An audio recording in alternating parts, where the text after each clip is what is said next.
마태복음 16장 16절입니다.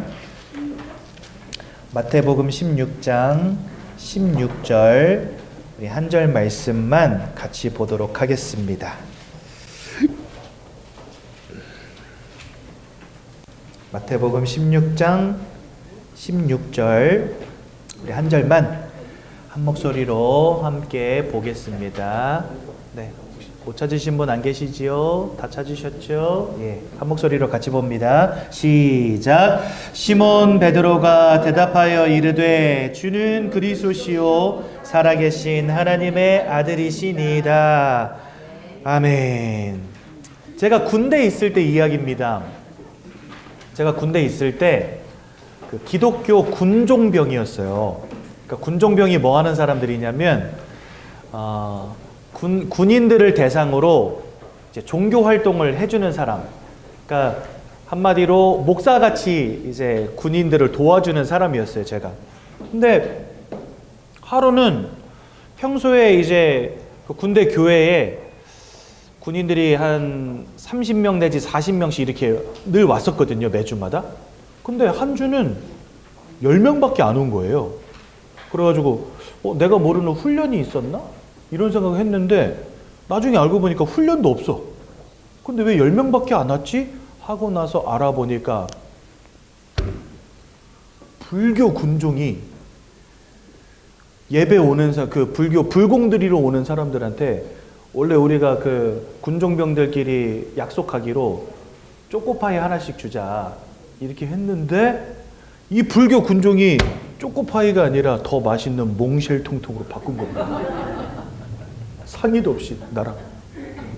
그래가지고 불교 군종병이 이제 저보다 선임이었거든요. 같은 내무반인데 선임이에요. 그때 당시 저는 이제 일병이었고 이분은 상병이었는데 제가 막 가서 따졌다니까. 그 사람이 이름이 박희주예요. 박희주. 까먹지도 않아. 박혜주. 이름이 박혜주거든요. 그래서 제가 가지고 빠개주 상병님 이러시면 어떻게 합니까? 빠개주 상병님 이렇게 부르면서 빠개주 상병님 이러시는 게 어디 있습니까? 몽쉘통통을 왜 바꿨어요? 이러니까 야 미안해 초코파이가 떨어져가지고 샀는데 몽쉘통통이 좋아 보여서 샀다 이러시는 거예요. 그러니까 여러분 웃기지 않습니까? 초코파이가 몽쉘통통으로 바뀌었다고 다 불교 간 거예요.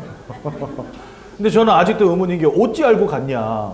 그렇잖아요. 바뀌자마자 알고 갈 수는 없잖아요. 그러니까 제가 보니까 이 빠개주 상병님이 로비를 한 것 같아.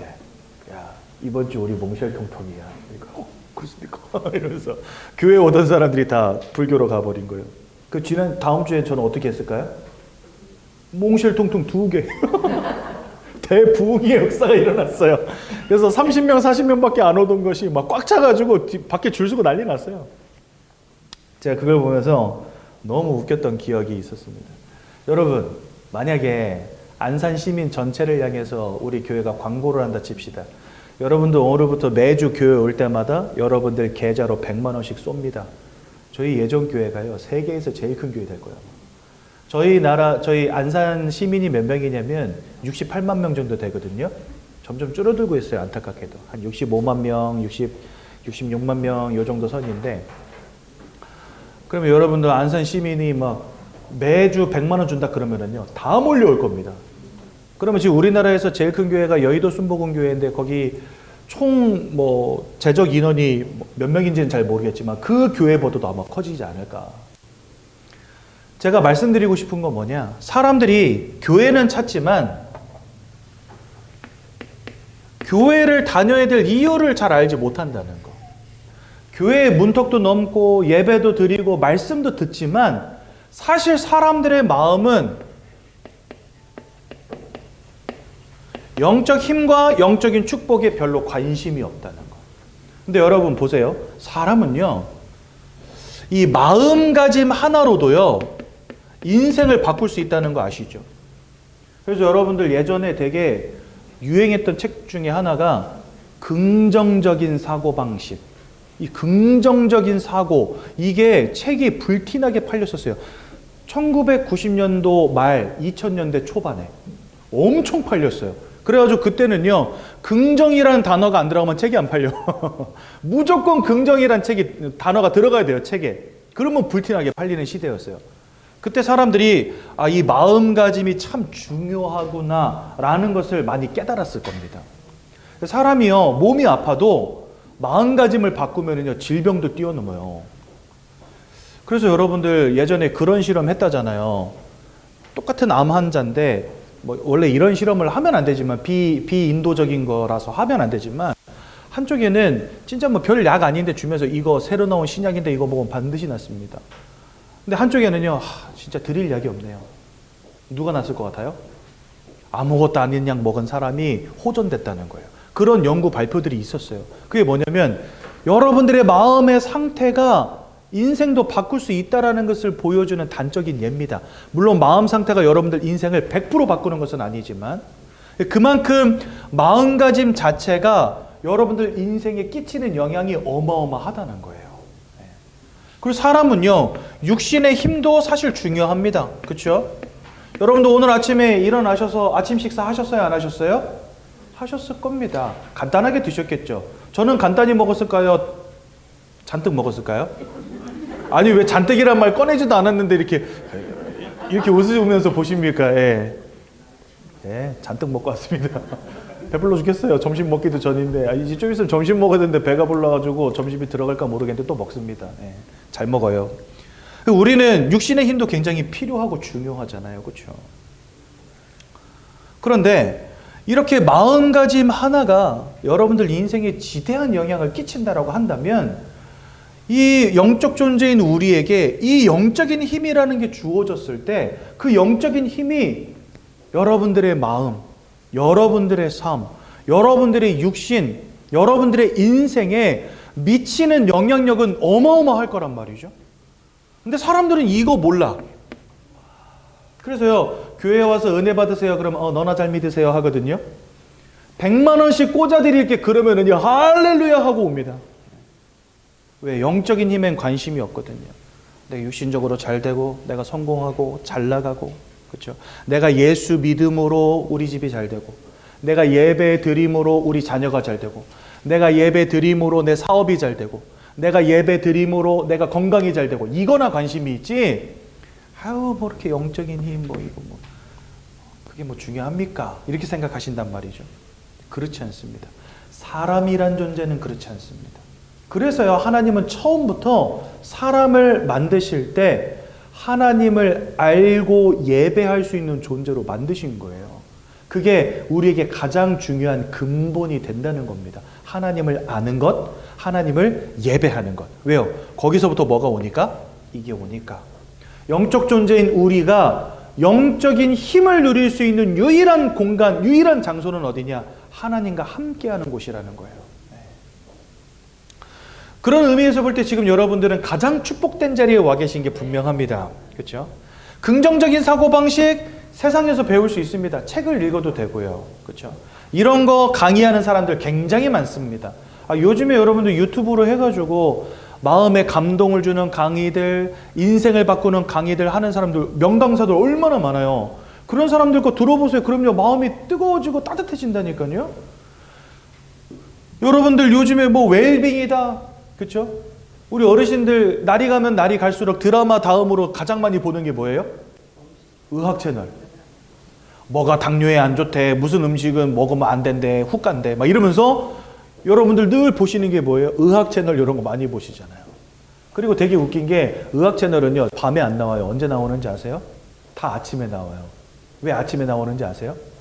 어르신들 많이 보시라고. 집에 있는 어르신들 많이 보시고, 저녁에 다 주무시니까, 일찍 주무시니까 아침에 일어나서 아침 드라마랑 의학 채널이랑 거의 비슷한 시간에 나오거든요. 드라마 보고 의학 채널 보고 드라마 보고 의사 나와서 또 하는 거 듣고, 그래서요, 다 아침에 있어요. 의학 채널 저녁에 하는데 아무도 없어요. 그러니까 어르신들 많이 보라는 거예요. 건강 챙기시라는 거예요. 그러니까 여러분, 세상은요, 건강 챙기기에도 좋고 마음을 뜨겁게 해주는 말들도 많습니다. 하지만 다 있는데 이거 없어요. 근데 사람은 영적 존재이기 때문에 이거 얻어야 된단 말이죠. 어디 가서 얻어야 되겠습니까? 예배와 말씀밖에 없는 거예요. 그러니 여러분들 이 자리가 여러분들 인생에 있어서 진짜 중요한 자리라는 겁니다. 근데 이 영적인 힘은 다른 말로 바꾸자면 뭐라고 바꿀 수 있냐? 믿음입니다, 결국은. 그래서요, 믿음이 있는 자, 영적인 힘을 누리게 되는 거예요. 우리가 뭘 믿어야 될까요? 다른 거 아닙니다. 성삼위 하나님, 삼위 하나님을 믿는 것입니다. 하나님은 한 분이시지만 신학적으로 세 분으로 존재한다 이렇게 말씀하세요. 말이 안 되는 말이잖아요. 인간의 이성으로 판단할 때는요, 말이 안 되는 말인데 하나님은 그런 분이시라고 성경 말씀하십니다. 한 분이시지만 세 분으로 존재하신다. 그래서 우린 그걸 뭐라고 하냐면 삼위일체라고 합니다. 그렇죠? 그래서 우리는 어떤 믿음을 가져야 되냐? 첫 번째, 하나님에 대한 믿음을 가져야 됩니다. 이 하나님은요, 절대 주권의 하나님이시다. 사무엘상 2장에 보면은 이런 말씀이 나옵니다. 우리를 살리기도 하시고 죽이기도 하시고 높이기도 하시고 낮추기도 하시고 인생의 생사화 복의 주관자가 바로 하나님이시다 이렇게 되어 있어요. 그러니까 하나님은 여러분들 인생의 절대적인 주권을 가지신 분이라는 겁니다. 우리는 이것을 인정하고 믿어야 돼요. 그리고 이 하나님은 지금도 살아계시는 하나님이다. 하나님이요, 자기 이름에 대해서 말씀하신 장면이 나와요. 모세라는 사람을 만나가지고 누구십니까? 이렇게 물어봤을 때, 모세가 물어봤을 때 나는 나다 이렇게 말씀하셨거든요. 나는 나다 이렇게 말씀하셨어요. 근데 그거 외에는 표현할 방법이 없어요. 하나님이란 분은 그런 분이십니다. 나는 알파요 오메가. 그건 뭐냐면 처음과 나중이다. 여러분, 시간을 만드신 이, 공간을 만드신 이가 하나님이시거든요. 우리는요, 어제가 있고 오늘이 있고 내일이 있잖아요. 하나님은 처음부터 계셨고 끝까지 계시는 분이시기 때문에 시간이라는 개념 자체가 없는 분이세요. 우리에게는 어제와 오늘과 내일이 존재하지만 하나님은 그냥 지금입니다. 모든 순간이 그냥 하나님은 지금이에요. 아니, 시간이 끝이 없는 분이 과거가 어디 있고 미래가 어디 있습니까? 그냥 현재인 거예요. 우리의 과거와 현재와 미래를 동시에 보시는 분인 거예요. 우리는 시간의 흐름이 있지만 그분은 시간의 흐름에 계시는 분이 아니기 때문에. 그러니까 여러분들 지금 제가 하는 말이 진짜 무슨 뚱딴지 같은 소리잖아요. 그러니까 하나님을 이해한다는 것은 우리의 머리로는 불가능한 겁니다. 그래서 어느 정도까지만 우리가 하나님을 이해할 수 있냐? 성경을 통해서 보여준 데까지만 이해할 수 있는데 성경을 통해서 보여주는 것조차도 사실은 이해하기가 쉽지 않아요. 세 분이 한 분이라는데 이해가 됩니까, 여러분? 시작과 마지막이라는데 이해가 되십니까? 잘 안 되죠. 그냥 문자 그대로 그냥 받아들이시면 됩니다. 아, 그런 분이시구나 이렇게. 목사인 저도 잘 모르겠어요. 나중에 죽어서 천국 가서 하나님 만나봐야 그때야 비로소 좀 이해되지 않을까 싶습니다. 근데 그분은 절대 주권의 하나님, 지금도 살아계신 하나님이라고 분명히 말씀하십니다. 또한 우리는 성자 예수님을 믿어야 됩니다. 여기 성부 하나님이라고 하죠, 보통. 성부 하나님과 그 다음에 성자 예수님을 우리 믿어야 됩니다. 이분은 그리스도라는 이름을 갖고 있습니다. 여기 성부 하나님은 여호와라는 이름을 갖고 있습니다.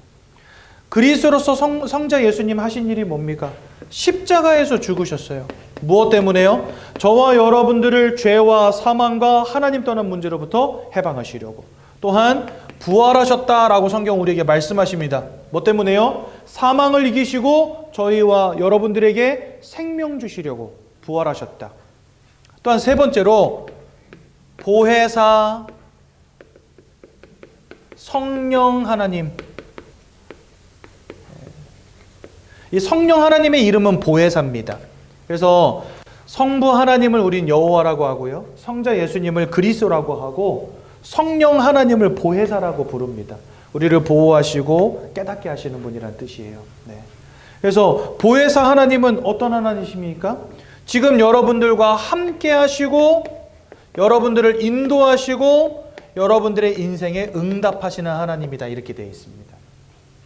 그러니까 이 세 분 하나님을 우리가 좀 전체적으로 바라본다면 이분은요, 우리 인생의 절대 주권자이시고 성자 예수님은 우리를 구원하신 이시고 성령 하나님은 지금 우리와 함께 하시며 우리를 인도하시는 하나님이시라는 거예요. 이 성삼위 하나님을 믿는 믿음 안에 거하는 것이 바로 저와 여러분들에게 가장 필요한 영적인 힘이라는 겁니다. 그래서 이 삼위의 하나님을 깨닫게 하시려고 우리에게 주신 책이 뭡니까? 그게 바로 성경이에요. 그래서 우리는 성경을 정확한 하나님의 책이라고 고백하는 것입니다. 그리고 이 성경 말씀을 듣고 하나님께 예배하라고 세우신 게 바로 교회예요. 무슨 말인지 이해가 되시죠? 네.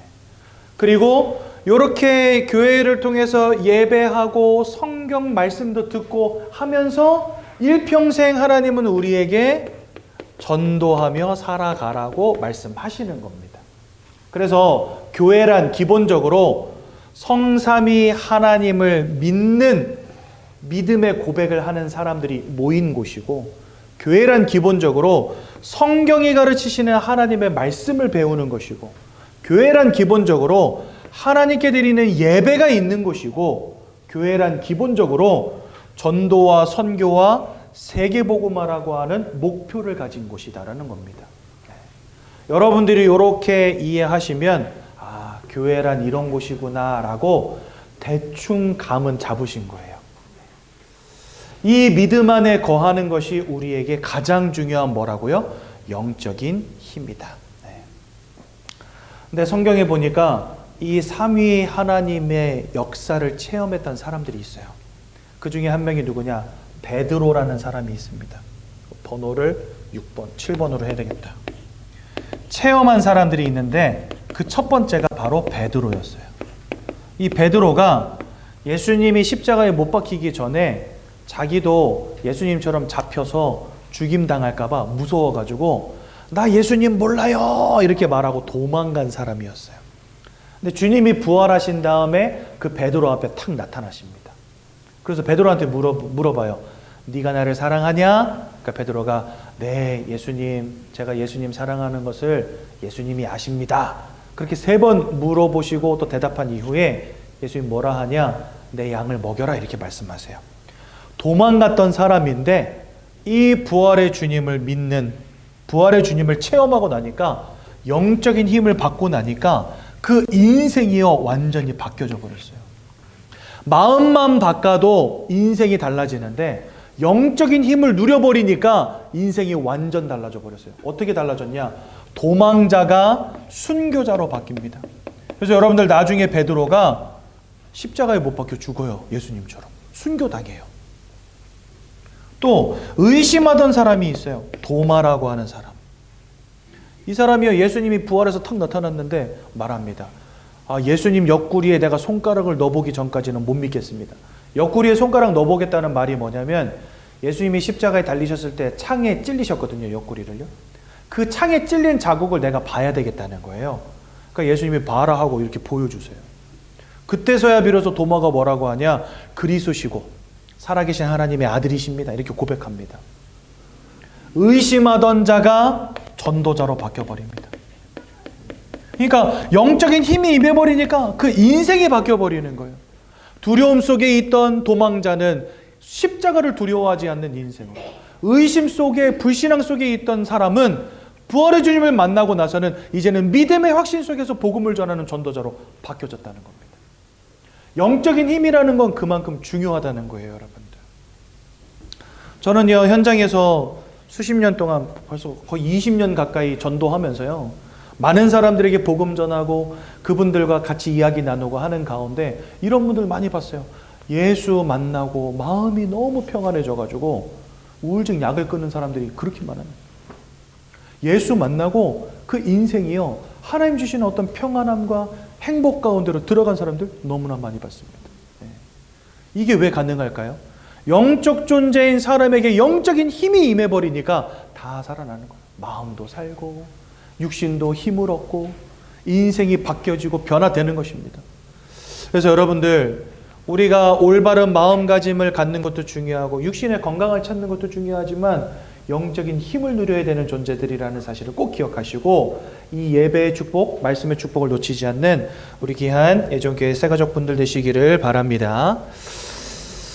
그렇다면 여러분들, 우리는 조금 더 연구해 봐야 되겠습니다. 왜 사람은 영적인 힘이 필요한 존재인가? 그렇죠? 뭐 다 알겠습니다. 목사님 말 뭔지 다 알겠어요. 뭐 영적인 힘을 받아야 된다. 뭐 없는 것보다 있는 게 나으니까. 근데 굳이 우리가 영적인 힘을 누려야 되는 이유는 뭘까요? 그 의문을 우리가 좀 해결해야 되지 않습니까? 그렇죠? 좋은 게 좋은 거니까 뭐 영적인 힘도 필요한가 보다. 그러면 안 됩니다. 그러면은요, 뭐가 안 되냐? 지속이 안 돼요. 아, 그냥 그런가 보다. 뭐 한 번쯤 뭐 가서 뭐 예배 드릴 수 있지. 좋은 게 좋은 거니까. 예. 좋은 게 좋은 거니까 영적인 힘도 좀 있으면 좋겠지 뭐.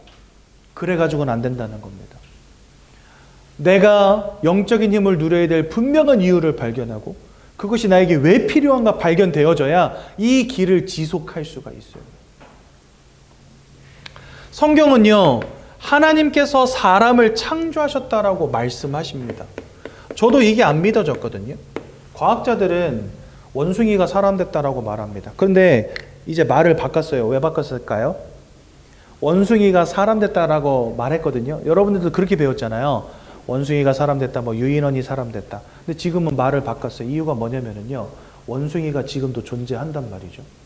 근데 여러분, 이 진화라고 하는 것에서 제일 중요한 건 뭐냐면 도태되는 거예요. 적응하지 못하고 살아남지 못하면 도태돼야 돼요.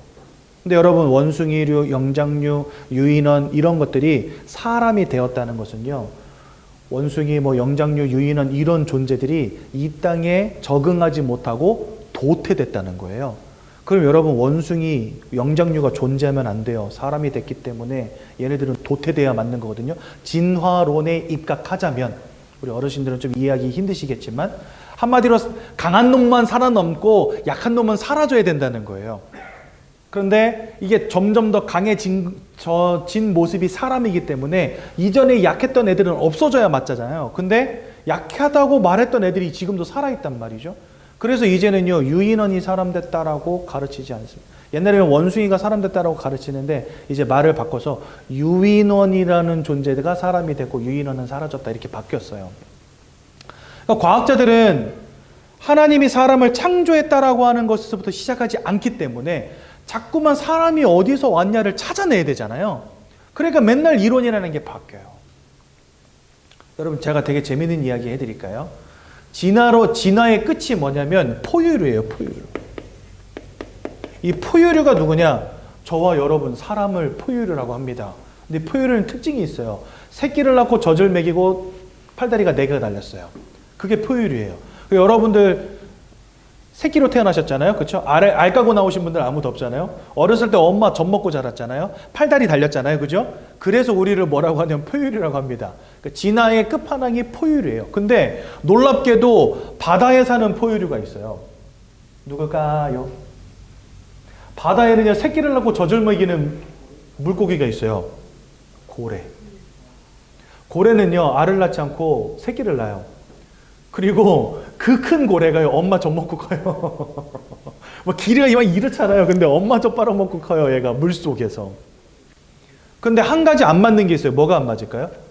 포유류는 팔다리가 몇 개라고요? 4개. 근데 고래는 팔다리가 몇 개예요? 2개. 앞에밖에 없잖아요, 2개. 그러니까 사람들이 이제 딴지를 건 거예요. 야, 저거 포유류 아니다. 저거 포유류 아니다. 그랬더니 이제 과학자들이 찾아냅니다. 뭘 찾아냈냐? 고래를 뼈대기만 찾아보니까 고래가 이렇게 뭐 뼈가 이렇게 있다 칩시다. 그럼 이제 여기 앞날개 뼈가 이렇게 있을 거 아니에요, 그렇죠? 앞 지느러미 뼈가 여기 꼬리뼈도 있을 거고, 꼬리뼈는 모르겠네. 아무튼 제가 과학자가 아니라서. 어쨌든 이 2개밖에 없잖아 이렇게 따지니까요, 뼈를 자세히 살펴본 거예요. 그랬더니 요 뒤에 퇴화된 다리뼈가 발견이 된 거예요. 그래가지고 이걸 발표를 했어요. 야, 고래 뼈대기 보면은 퇴화된 다리뼈가 있어. 그러니까 한마디로 말해서 이 고래는 원래는 포유류로 땅에 살던 애예요. 물고기가 땅으로 올라와서 진화해서 포유류까지 진화를 했는데 다시 이게 땅에 사는 게 지겨우니까 물속으로 들어간 포유류가 된 거예요. 그러니까 고래는 땅에 살던 동물이 바다로 들어간 동물인 겁니다. 한마디로 말해서. 근데 원래는 코가 앞쪽에 있었는데 숨을 이러고 숨 쉬려니까 너무 힘드니까 이거 코가 점점 이동을 해가지고 뒤통수로 온 거예요. 이렇게. 과학자들 그렇게 이야기합니다. 제가 하는 이야기가 아니고 진짜 그래요. 그래서 코가 이게 앞쪽에 있다가 점점 위로 올라와가지고 숨쉬기 편하게 뒤로 왔대요. 이렇게 뒤통수로 왔대요. 그래서 고래가 이렇게 올라와서 뒤통수로 푸 호흡하고 이렇게 내려가잖아요. 근데 여러분, 이게 얼마나 재밌는 말이냐면, 사람은요, 어깨, 여기 뒤에 요 어깨 쭉지뼈, 요거 뭐라고 불러요, 여러분들? 날개뼈라고 부르죠. 그 사람들 엉덩이 뒤에 보면 꼬리뼈 있는 거 아시죠? 그러면요, 사람은 원래 어떤 존재였냐? 꼬리가 달리고 날아다니는 존재였어요. 우리가 뼈를 보고 얘는 다리뼈가 퇴화된 거야, 이렇게 말하기 이전에 사람은 어떤 존재인가 한번 보시라는 거예요. 날개 달고 꼬리 휘날리며 다니던 존재가 사람이었다니까요. 왜? 우리는 날개 쭉지뼈가 있고 꼬리뼈가 있잖아요. 그러니까 여러분, 과학자는 어쨌든지 하나님이 창조했다라는 것만 제외하고 모든 세계를 다 이해해야 돼요. 사람의 지식으로. 그러니까 자꾸만 무리수를 둘 수밖에 없어요. 그렇죠? 근데 성경은 서론이 뭐 쓸데없이 길었는데 제가 과학 시간도 아닌데 이 얘기를 왜 하고 있었을까요? 성경을 하나님께서 사람을 창조하셨다라고 말씀하시는데 거기에 가장 중요한 단어 하나가 뭐냐? 형상을 따라 창조하셨다 이렇게 되어 있는데요. 이건 뭘 의미하냐? 하나님을 닮은 존재로 만드셨다는 겁니다. 근데 하나님은 영으로 존재하는 분이세요. 육신을 갖고 계시지 않는단 말입니다. 그래서 영이신 하나님을 닮은 우리 또한 영적 존재라고 하시는데, 저는 과학자들을 비판하고 싶은 마음도 아니고요. 오해하지 마세요. 과학이 별거 아니다 이런 말 하고 싶은 게 절대 아닙니다. 목사가 되다 보니까 좀 이런 것들을 여러분들에게 한 번쯤은 말씀드리고 싶었다. 저만 가지고 있는 생각입니다. 참고만 하시면 되겠습니다. 근데 사람이 영적 존재라는 가장 큰 증거가 뭐냐면 영적 행위를 한다는 것입니다. 뭔가 누군가를 믿고 싶어. 예배도 드려보고 싶고. 인생이 안 되면 제사나 굿이라는 거 한번 해보고 싶고. 무당한테 찾아가서 물어보고 싶고. 해가 바뀌면 부적도 한번 붙여보고 싶고. 그게 사람 마음이에요. 근데 이 땅에 그 어떤 동물도 이런 영적 행위 하지 않는다는 사실. 근데 성경에 보니까 사람만 하나님의 형상을 따라 창조했다고 되어 있습니다. 그러니까 하나님을 닮은 존재로 영적 존재로 사람을 지으셨다는 거예요. 그렇다면 하나님이 사람을 왜 이런 영적 존재로 지으셨나? 그 이유가 뭐냐면요. 성경은 이사야서 43장 21절에 이 백성은 내가 나를 위해 지었나니 나를 찬송하게 하려 함이라 이렇게 되어 있습니다. 그러니까 하나님이 우리를 영적 행위를 하는 영적 존재를 지으신 이유가 뭐냐? 하나님을 찬송하고 하나님을 예배하게 하려고 그러셨다는 거예요. 근데 여러분, 찬송하고 예배하려면 찬송과 예배의 대상을 알아야 되잖아요. 그렇죠? 눈에 보이지 않는 하나님을, 영이신 하나님을 우리가 이해하고 우리가 알고 인지하고 그분께 찬양하고 예배하려면 우리는 하나님을 이해할 수 있는 영적 존재여야 된다는 것입니다. 그러니까 영적 존재가 아니고서는 영이신 하나님을 이해할 수 없어요. 예배할 수 없어요. 찬양할 수 없어요. 여러분, 교회에 강아지, 고양이, 소, 돼지 이런 동물도 오는 거 보신 적 있으세요? 없습니다. 얘네들 살아있잖아요. 동물들도 감정이 있단 말입니다. 근데 그 어떤 동물도요, 교회에 와서 예배하지 않아요. 왜요? 얘네들은 영적 존재가 아니거든요. 근데 사람은요, 교회가 됐든 절이 됐든 천주교가 됐든 갑니다. 가서 뭐합니까? 예배도 드려, 미사도 드려, 불공도 드립니다. 왜 그럴까요? 영적 존재란 말이에요. 그래서 사람은 영적 행위를 하는 영적 존재라는 사실. 그래서 원래부터 하나님을 이해하고 하나님을 알고 하나님께 찬송하고 예배하며 하나님과 함께하는 축복을 누리도록 창조된 존재가 바로 사람이라는 겁니다. 그런데 지금 이 땅에 많은 사람들은 하나님을 인정하지 않습니다. 여러분들 가운데서도 하나님을 인정하지 않고 살다가 최근에야 교회 오신 분들 분명히 있을 거예요. 우리는 당연히 하나님을 이해하고 알고 함께하는 존재인데 왜 하나님을 모르는 상태가 됐을까요? 그래서 우리는 그것을 뭐라고 하냐면 바로 영적 문제라고 부릅니다. 영이신 하나님을 알고 예배하고 찬양하는 게 당연한데 그 하나님을 이해하지 못하는, 알지도 못하고 그 하나님이 계신 것도 알지 못하고 예배할 수 없는 상태가 됐단 말이죠. 그걸 우리는 영적 문제라고 하는 겁니다. 근데 성경은 이 영적 문제의 시작이 우리의 죄 때문이다 라고 말씀하세요. 아담과 하와가 선악과를 따먹었던 이거 히터 좀 꺼주실래요? 죄송한데. 히터 좀 꺼주세요. 저만 더운 거 아니죠? 더 추우세요? 두세요. 끄지 마세요. 예, 죄송합니다. 저만 더웠구나. 성경에 보니까 아담과 하와가 원죄를 범했다라고 성경 말씀하십니다. 그런데 이 원죄를 범한 그 결과로 모든 사람들이 하나님을 떠나는 문제 가운데 빠지게 됐다. 성경이 이렇게 말씀하세요.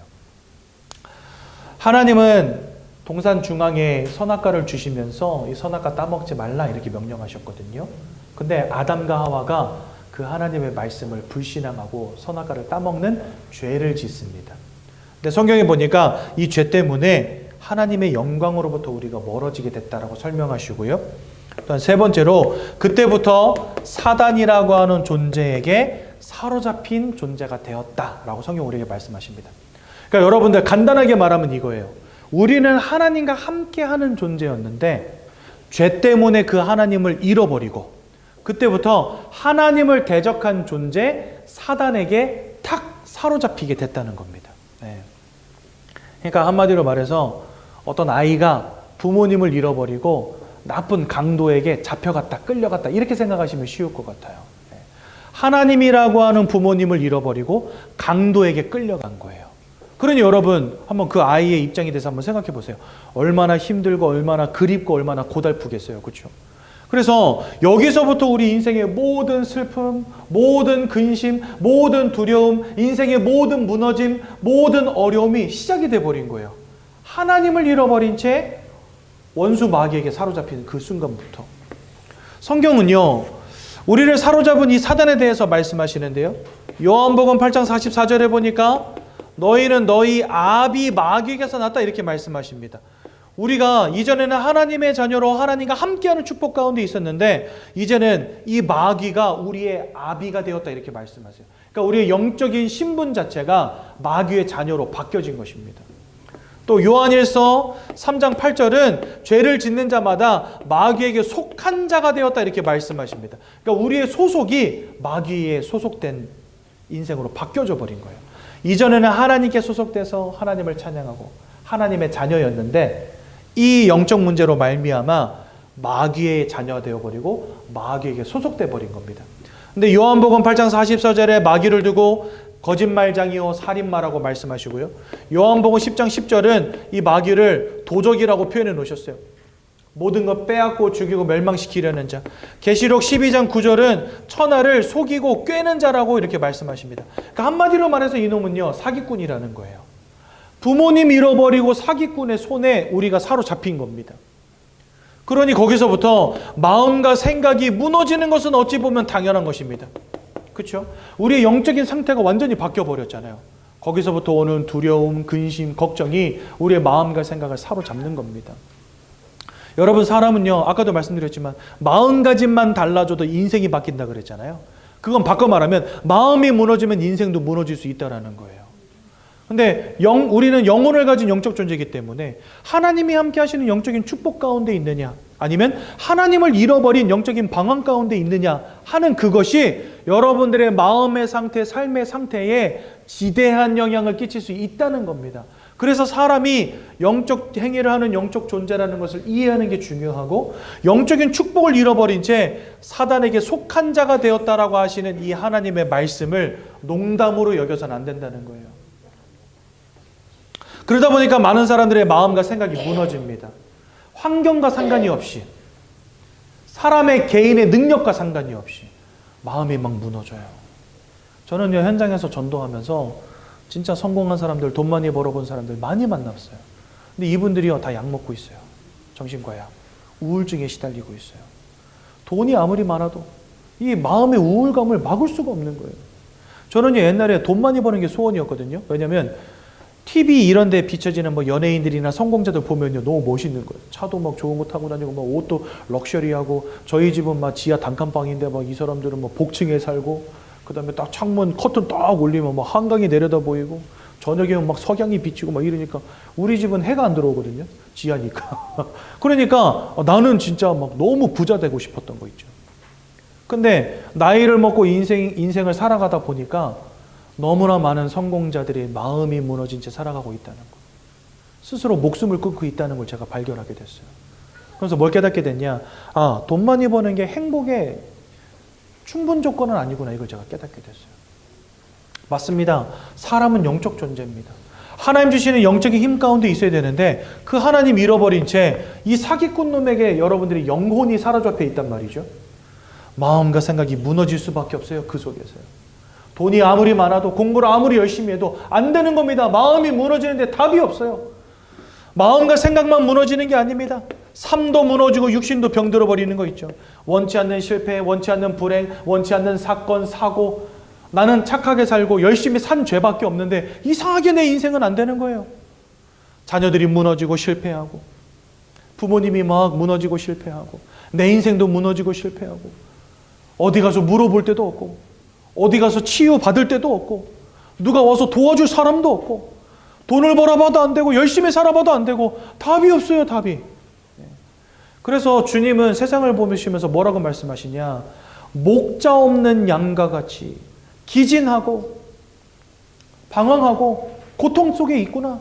그래서 주님 뭐라 하십니까? 수고하고 무거운 짐진 자들아 다 내게로 와라. 내가 너희를 쉬게 하리라. 그러니까 수고하고 무거운 짐 지고 살아가는 겁니다. 아무리 열심히 노력해도 안 되는 거예요. 최선을 다해봐도 안 되는 거예요. 영적인 무너짐 속에 있다는 사실을 몰라요, 세상은. 그러니까 답은 공부 열심히 하고 내가 선하게 착하게 사는 거, 이거 외에는 답이 없거든요. 하나님을 만나야 되는데 영적인 무너짐 속에 있다 보니까 내가 영적 존재라는 것도 모르고 하나님이 계신 것도 몰라. 그러니까 뭐 할 수밖에 없어요? 자꾸만 오답을 찾아가는 거예요. 이것도 해보고 저것도 해보지만 답은 아닌 겁니다. 저도 중고등학교 시절에 공부를 열심히 안 하다 보니까 그 시험 치다 보면요, 찍는 때가 많았어요. 그러면요, 이 찍는 것도 과학적으로 찍어야 됩니다. 그냥 찍으면 안 돼요. 그래서 이게 만약에 한 10번 문제를 읽었는데 모른다. 그러면 1번부터 9번을 봐요. 1번부터 9번에 정답의 빈도수를 체크를 해요. 1번은 한 2번 나왔고, 2번은 한 3번 나왔고, 3번은 한 4번 나왔으니까 여기 10번은 4번 찍으면 맞을 확률이 높다. 이런 식으로 해가지고 찍는다니까요.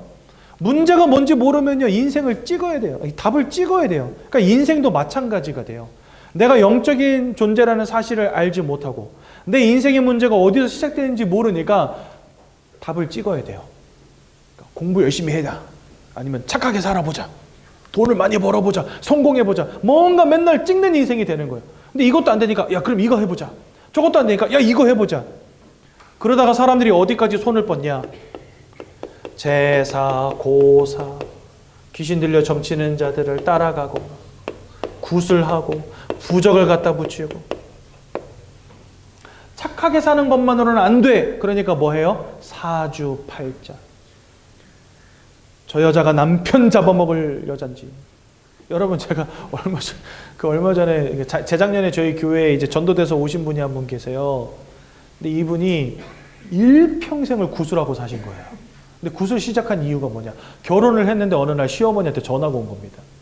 시어머니가 야, 내가 이거 사주팔자 이거 봤어야 되는데 내가 이거 깜빡했어. 그러면서 봤더니 큰일 난 거예요. 며느리를 들였는데 서방 잡아먹을 년인 거예요. 그래서 당장 가서 구태. 근데 딱 웃기게도요, 아다리가 어떻게 딱 맞냐면요, 남편이 시름시름 알아 누웠어. 그러니까 이분이요, 야 이거 진짜 큰일 나겠다. 그래가지고 당장 무당 쫓아가가지고 구술한 겁니다. 근데 여러분들 어떤 일이 벌어졌는지 아세요? 남편이 뻘떡 일어나 버렸어요. 그래서 이분은요, 그날로부터 30년이 넘는 세월 동안 뭐 했냐? 문제만 터지면 그 언니 찾아가는 거예요. 언니, 나도 문제 터졌어. 근데 이제 그동안 모아뒀던 돈, 뭐 열심히 벌었던 돈들 다 굿하고 부적 사다 붙이고 하는 거에 돈을 다 쓴 거예요. 근데 문제가 또 터졌어. 언니, 나 사실은 문제가 또 터졌는데 굿은 해야 되는데 돈이 없네? 그랬더니 이 언니가 걱정하지 마, 내가 외상으로 해줄게. 그래가지고요 외상으로 구슬하기 시작한 거예요. 이제는요, 열심히 일해서 번 모든 돈을 그 언니한테 이자 갚는다고 다 주고 앉아 있는 거예요. 그래가지고 이제는 도대체 한계에 부딪혀서 할 수가 없는 거예요, 인생이. 너무 힘들어가지고 죽고 싶은 생각이 들 즈음에 우리 교회 장로님을 만난 거예요. 장로님을 만나서 복음 들어보니까 이 더러운 놈의 귀신한테 속아가지고 이 사단의 역사가 뭔지 모른 채 속아가지고 자기 인생도 돈도 다 갖다 바친 거예요. 그래가지고 그 언니 당장 끊어버리고 예수 영접하고. 그러니까 인생이 그렇게 되는 겁니다, 여러분들. 이것저것 다 해봐도 안 되니까 결국은요, 여기로 갈 수밖에 없어요. 근데 고린도전서 10장 20절 뭐라고 말씀하시냐? 대저 이방인이 하는 제사는 귀신과, 여러분 사실 귀신이란 말보다 저는 악령이라고 쓰고 싶습니다. 악령과 교제하는 것이다, 이렇게 되어 있습니다. 귀신이라고 하면 사람들 보통 어떻게 이야기하냐면 죽은 사람의 영혼이라고 생각하거든요. 근데 성경은요, 죽은 사람의 영혼이 귀신 된다라고 가르치지 않습니다. 사단이 타락할 때 그 사단을 따르는 영적인 무리들이 있었다라고 성경에 보면 나와 있어요. 그 무리들이 귀신이 된 것입니다. 그 죽은 사람이 귀신 된 게 아니에요. 그래서 이 귀신, 즉 사단을 따르는 악령들과 교제하는 게 굳히고 점하고 제사 지내고 고사 지내고, 그게 귀신과 교제하는 거였다는 거예요. 근데 여러분 성경에 보면 둘 셋이 내 이름으로 모인 자리에 나도 너희와 함께한다, 이렇게 돼 있거든요. 저희가 영적 존재이기 때문에 우리가 기도한다든지 예배한다든지 그곳에 하나님의 성령이 임재하십니다. 그것처럼 깎아놓고 빌고 차려놓고 빌고 막 굿하고 하잖아요. 그 자리에 악령이 역사하는 거예요. 왜? 우리가 영적 존재이기 때문에 그런 영적인 행위를 할 때 그곳에는요, 사단의 무리가, 귀신의 무리가, 악령의 무리가 역사하는 거예요. 그러니까 여러분들, 이게 우리 인생의 불행을 막아주는 것처럼 보이죠? 아닙니다. 사기꾼, 도적, 거짓말쟁이, 살인자가 저거 할 때마다 여러분들이 인생에 들락날락한다 생각해 보세요.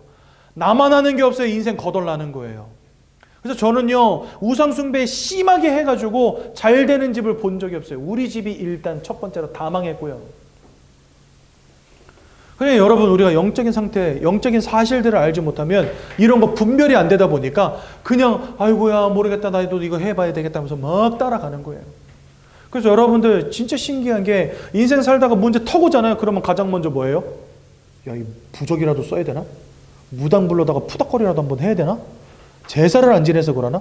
사람들 이런 생각 한단 말이에요. 그래서 여러분 놀랍게도 에베소서 2장 2절에 보면 뭐라고 되어 있냐? 공중권세 잡은 자, 즉 사단에게 사로잡힌 결과로 세상의 풍조를 따른다, 이렇게 되어 있어요. 누가 가르치지 않아도 우상숭배 한다는 겁니다. 세상의 풍조를 따라간대요. 세상이 우상숭배하는 거, 귀신 섬기는 거, 이거를요, 누가 가르치지 않아도 그냥 맹목적으로 따라가는 거예요. 근데 진짜 사람들이 그래요, 인생 보면은요. 그러니까 문제가 뭔지 모르니까 자꾸 오답을 찾는 거예요, 여러분들. 저거라도 해봐야 되지 않겠나. 네. 그리고 남편이 뻘떡 일어나니까 그냥 일평생을 거기 매여 사는 거예요. 제가 지지난주입니까? 기도에 대한 걸 말씀드리면서 불신자가 기도하는데 왜 응답이 될까? 남묘오랑객교 하는데 왜 암이 떠나갈까? 이 부분 말씀드렸죠.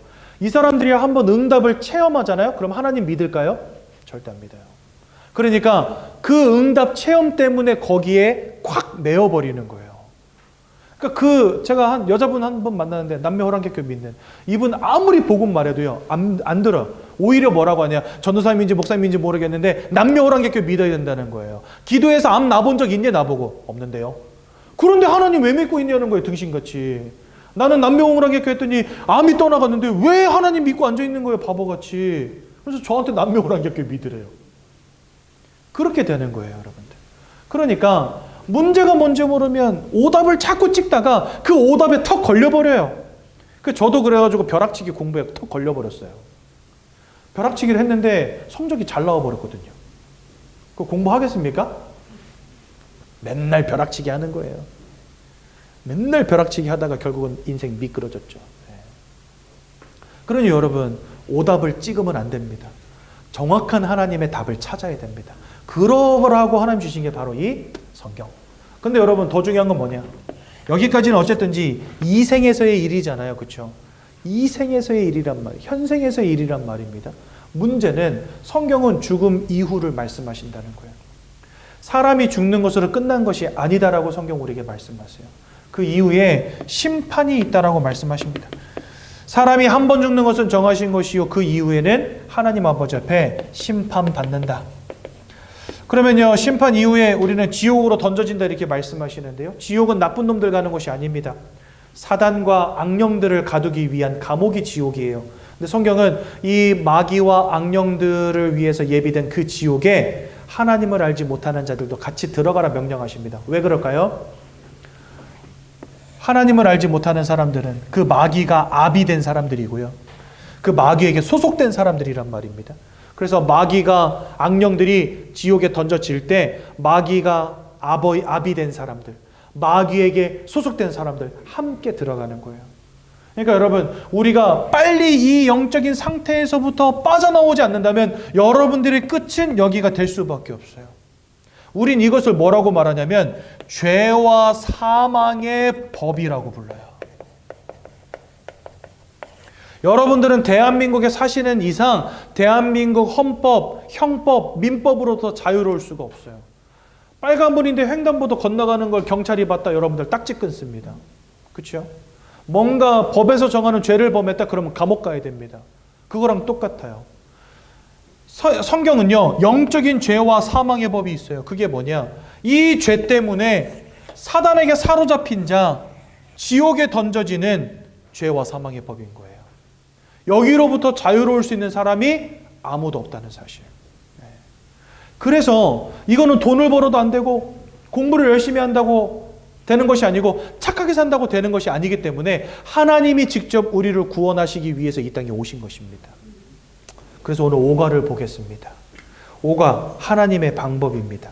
여러분, 가장 먼저로 하나님은 우리를 사랑하십니다. 그래서 로마서 5장 8절에 우리가 아직 죄인 되었을 때에 그리스도를 십자가에 죽이심으로 우리를 향한 하나님의 사랑을 확증하셨다. 이렇게 되어 있습니다. 그러니까 하나님이 우리를 사랑하신다는 그 증거를 보이신 방법이 뭐냐? 예수를 십자가에 죽이시는 거였다는 거예요. 요한복음 3장 16절에 세상을 이처럼 사랑하사 독생자 예수를 우리를 위해서 십자가에 내어주셨어요. 그리고 그를 믿는 자마다 영생을 얻게 하셨다라고 분명히 말씀하십니다. 그러니까 즉 하나님은 우리를 사랑하신다는 거예요.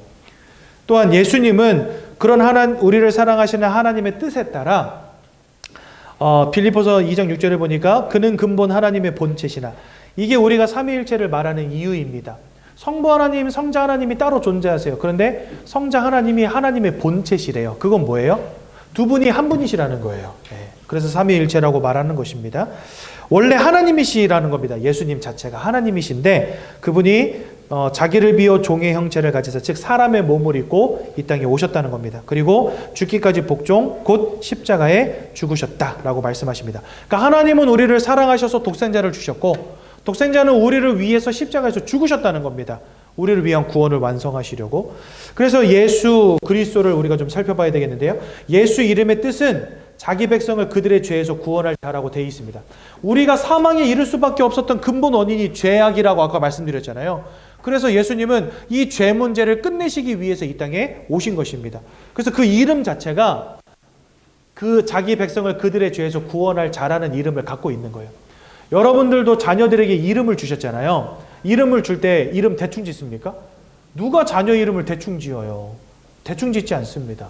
자녀 이름을 지을 때는요, 그 아이 인생과 미래를 두고 이런 인생을 살아라 라는 의미로 이름을 주잖아요. 저는 이름이 원래 본명이 홍설용이거든요. 눈설의 용용. 그래서 어떤 뜻이냐? 눈밭에서 용났다. 그러니까 눈밭에서 용났다니까 제가 몇 월생인지 대충 감이 오시죠? 12월생. 제가 태어나는 날 눈이 어마어마하게 왔어요. 그래서 아버지가 저 눈을 바라보면서 기가 막힌 생각을 하신 겁니다. 야, 눈이 이렇게 오는 날 용 같은 아들놈이 났네. 눈설의 용용 설용하자. 이래가지고 제 이름이 홍설용입니다. 근데 웃긴 얘기 하나 해드릴까요? 저희 교회 원로 목사님 이제 계신데 이 원로 목사님이 제 이름 보자마자 이름을 왜 이따위로 지었냐는 거예요, 저한테. 그래서 그래도 저희 아버님이 지어주신 이름인데 이따위로는 좀 너무한 거 아닙니까? 그랬더니 야, 이따위로가 아니라 이거는 너 망하라고 지은 이름이라는 거예요. 그래서 왜요? 하고 물어보니까 여러분 뱀이 겨울잠 자는 거 아시죠? 뱀은 겨울에 나와 있으면 죽어요. 그러니까 눈밭에 있는 뱀은요 죽는 거예요. 눈밭에서 용 났다. 용이 결국은 뱀이거든요. 성경에 보니까. 그러니까 눈밭에서 용 나면 죽는 거예요. 눈이 왔을 때는 그냥 땅 파고 들어가야 돼. 용이 나면 안 돼요. 나면 죽는 거예요. 그러면서 이름 잘못 졌다는 거죠. 다행히도 제 이름을 그때 당시에는 감사로 바꿔서 쓰고 있었어요. 그래서 제 이름은 감사입니다. 일평생 감사하며 살으라고 하도 불평 불만 많이 하니까 네 감사 좀 해 이 새끼야 이래가지고 이름을 감사로 바꿔주셨거든요. 그러니까 예수라는 이름을 주실 때 그 자기 백성을 그들의 죄에서 구원할 자라는 이름 자체를 성자 예수님이 가지셨다는 것은 뭘 의미하냐? 성자 예수님의 존재 자체가 저와 여러분들을 위한 구원자라는 거예요. 그러니까 우리를 구원하시기 위해서 존재하시는 분이 예수님이라는 겁니다. 그리스도라는 뜻은 기름 부음 받은 자를 뜻을 갖고 있습니다. 예수는 그리스도의 이름이고 그리스도는 예수가 하신 일을 나타내는데요. 만왕의 왕으로 사단을 이기셨고요. 여기 이 사단, 우리를 사로잡은 사단, 또한 대제사장으로서 죄와 저주를 끝내신 겁니다. 이 원죄 문제 끝내신 것이고요. 또한 참 선지자로서 하나님 만나는 길, 그래서 하나님을 잃어버린 우리에게 하나님 만나는 길을 여신 거예요. 이 세 가지 문제 때문에 인생의 모든 문제, 심판의 문제 와 있는데 이 세 가지 문제를 예수님이 십자가 위에서 끝내버리신 겁니다. 그래서 우리는 그 예수를 그리스도라고 부르는 겁니다. 우리를 대신해서 죽으셔야 되기 때문에 죄 없는 몸으로 이 땅에 오셨어요. 그래서 남자와 여자의 성관계를 통해서 아이가 만들어진 게 아니라 예수님은 남자를 알지 못하는 여인의 몸에 성령으로 잉태돼서 아담의 후손이 아닌 죄 없는 몸으로 오셨다라고 성경 말씀하시고요. 또한 대속의 제물로 하나님의 어린 양으로서 십자가에 죽으셨고, 또한 아까 말씀드린 것처럼 부활하사 사망을 이기시고 우리에게 생명 주셨고요. 승천하셔서 지금도 우리와 성령으로 함께 하십니다. 그래서 결론적으로 사도행전 4장 12절에 구원 얻을 다른 이름을 우리에게 주신 적이 없다. 오직 예수만 우리에게 구원자로서 하나님 우리에게 보내주셨다는 것입니다. 성경은요, 그 예수를 믿고 마음에 영접하는 모든 자들에게 하나님의 자녀가 되는 권세를 주신다 이렇게 되어 있어요. 우리가 누구의 자녀 됐었다고요? 사단, 마귀의 자녀. 근데 예수를 믿는 순간에 이 신분이 바뀌어진다는 겁니다. 하나님의 자녀로. 우리가 누구에 소속되어 있었다고요? 사단, 마귀. 근데 예수를 믿을 때 우리를 흑암의 권세에서 건져내셔서 하나님의 나라로 옮기신다 이렇게 되어 있습니다. 그러니까 저와 여러분들의 호적을요, 사단으로부터 파내가지고 하나님께로 입적시키시겠다는 거예요. 그리고 지옥에 수속되어진 우리를 천국으로 옮기시겠다는 거예요. 언제요? 예수를 믿을 때. 고민할 필요 있습니까? 여러분, 이게 좋으십니까? 아니면 예수가 좋으십니까? 당연히 예수죠. 이건 뭐 삼척동자라도 이해할 수 있는 부분인데, 그렇죠? 고민하지 마시고 오늘 예수를 만남으로 하나님의 자녀 되십시오. 영접하는 자들에게 하나님의 자녀 되는 권세 주신다 약속하셨습니다.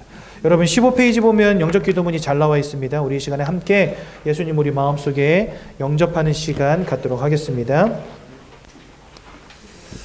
여러분, 제가 나눈 이 말씀을 마음으로 믿으시고 지금 이 시간 진심으로 주 예수를 여러분들의 마음속에 영접하십시오. 그때 하나님의 자녀 되는 것이요, 우리들이 생명책의 이름이 기록되어지는 것이요, 우리가 하늘나라 시민권자가 되는 것이요, 이 땅을 떠나가는 날 저 천국에 임하게 되는 것입니다.